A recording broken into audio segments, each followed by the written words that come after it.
ನಮಸ್ಕಾರ ಸುದ್ದಿ ದಿನಕ್ಕೆ ಸ್ವಾಗತ.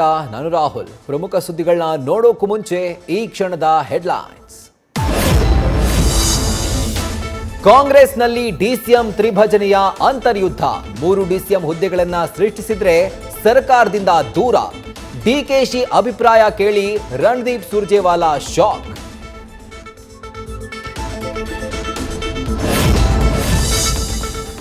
ಟ್ಯಾಬ್ಲೋ ಆಯ್ಕೆಯಲ್ಲಿ ಕರ್ನಾಟಕದ ಕಡೆಗಣನೆ. ಕೇಂದ್ರ ಸರ್ಕಾರದಿಂದ 4 ಸ್ತಬ್ಧ ಚಿತ್ರಗಳ ನಿರಾಕರಣೆ. ಕಾಂಗ್ರೆಸ್ ಟೀಕೆಗಳಿಗೆ ಖಂಡನೆ, ಬಿಜೆಪಿ ಸಮರ್ಥನೆ.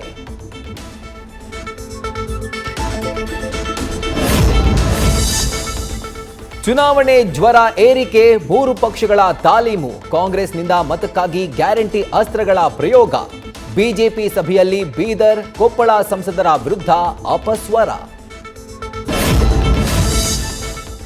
ರಾಮ ಮಂದಿರ ಲೋಕಾರ್ಪಣೆ ಆಹ್ವಾನ ತಿರಸ್ಕರಿಸಿದ ಕಾಂಗ್ರೆಸ್. ಬಿಜೆಪಿ ಆರ್ಎಸ್ಎಸ್ನ ರಾಜಕೀಯ ಯೋಜನೆ ಎಂದು ಹಸ್ತಪಡೆ ಆರೋಪ. ಶ್ರೀರಾಮ ಹುಟ್ಟಿದ ಮಣ್ಣಿಗೆ ಬಂತು ಬಂಗಾರದ ಬೆಲೆ.